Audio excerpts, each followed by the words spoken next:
Brought to you by V-Guard. జైలుకు పంపి తమను చంపాలని చూస్తున్నారంటూ అక్బరుద్దీన్ ఓవైసీ చేసిన ఆరోపణలకి స్ట్రాంగ్ కౌంటర్ ఇచ్చారు కేంద్ర మంత్రి కిషన్ రెడ్డి. ఓవైసీ బ్రదర్స్ ని చంపాల్సిన కర్మ ఎవరికీ లేదన్నారు. ఇక బీఆర్ఎస్ తో బీజేపీ కుమ్మక్కైందన్న రేవంత్ కామెంట్స్ కి అంతే ఘాటుగా సమాధానం ఇచ్చారు కిషన్ రెడ్డి. ఆయన ఇంకా ఏమన్నారో మా కరెస్పాండెంట్ లక్ష్మీకాంత్ అందిస్తారు.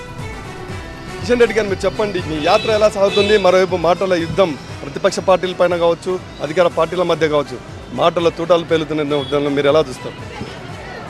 నాంపల్లి కాన్స్టిట్యున్సీ కొంత మజ్లిస్ ప్రాబల్యం ఉన్నటువంటి ప్రాంతం. అటువంటి ప్రాంతంలో కూడా ఇక్కడ ఉన్నటువంటి అన్ని వర్గాల ప్రజలు స్వాగతం పలుకుతూ ఉన్నారు.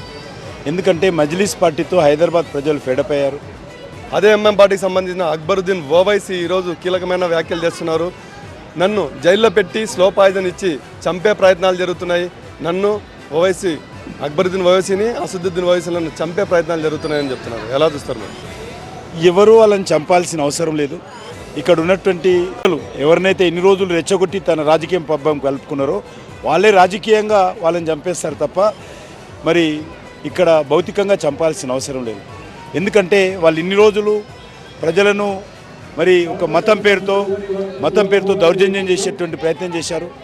మతం పేరుతో రాజకీయంగా గెలిచేటువంటి ప్రయత్నం చేశారు.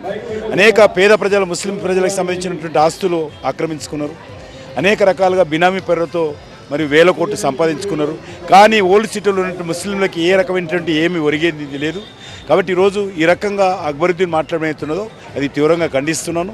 అది దానిపైన నేను రేవంత్ రెడ్డిని డిమాండ్ చేస్తా ఉన్నాను. నిజంగా అటువంటిది ఏదైనా ఉంటే మరి ఆయన సమగ్రమైనటువంటి దర్యాప్తు జరపాలి. ఎవరో ఆయనను అరెస్ట్ చేస్తారట, ఆయన ఏదో స్లో పాయిజన్ ఇస్తారట, పాయలేది చంపాల్సిన కర్మ ఎవరు లేదు. ప్రజలే రాజకీయంగా మరి తప్పకుండా ముస్లిం సోదరుల ముందు చెప్తున్నాను, పాతపట్నం ప్రజలే ఈ యొక్క మజ్లిస్ పార్టీని చంపే రోజు దగ్గరకు వచ్చింది. సీఎం రేవంత్ రెడ్డి కీలకమైన వ్యాఖ్యలు మరోవైపు చేస్తున్నారు బీజేపీ పార్టీ పైన, బీఆర్ఎస్ పార్టీల పైన. ఈసారి ఎన్నికల్లో బీజేపీని గెలిపించడానికి బీఆర్ఎస్ పార్టీ దాదాపు 5 స్థానాలను మోడీ కాళ్ళ దగ్గర పెట్టారు బీఆర్ఎస్ పార్టీని వ్యాఖ్యానిస్తారు. ఎలా చూస్తారు? ఇది పాత గ్రామఫోన్ రికార్డు వాదిస్తూ ఉంటారు అప్పుడప్పుడు. ఎలక్షన్స్ వచ్చినప్పుడల్లా, రాజకీయమైనటువంటి అవసరాలు వచ్చినప్పుడల్లా ఈ రకమైనటువంటి రికార్డు రేవంత్ రెడ్డి కానీ వాళ్ళ పార్టీ కానీ అలవాటైంది, రాహుల్ గాంధీ కానీ. మేము చాలా స్పష్టంగా చెప్తున్నాం, టీఆర్ఎస్ తోటి కలిసింది మీరు. నేను ఒకటే అడుగుతాను రేవంత్ రెడ్డిని, నువ్వు ఈరోజు ఎందుకు టీఆర్ఎస్ ఎమ్మెల్యేలను చేర్చుకుంటున్నావు, టీఆర్ఎస్ ఎంపీలను చేర్చుకుంటున్నావు, టీఆర్ఎస్ మేయర్లను చేర్చుకుంటున్నావు? నీకు కేసీఆర్ పంపిస్తున్నా కదా చేర్చుకుంటున్నావు. ఆయన అధికారం ఉన్నప్పుడు మీరు పంపారు, మీరు అధికారం ఉన్నప్పుడు ఆయన పంపిస్తున్నారు. మీరందరూ కూడా దొందే, ఒకే తానుముక్కలే. మీరు ఈరోజు బొమ్మాబరుసు లాంటి పార్టీలు, మీరు ఈరోజు భారతీయ జనతా పార్టీని విమర్శించేటువంటి నైతిక హక్కు రేవంత్ రెడ్డికి లేదు.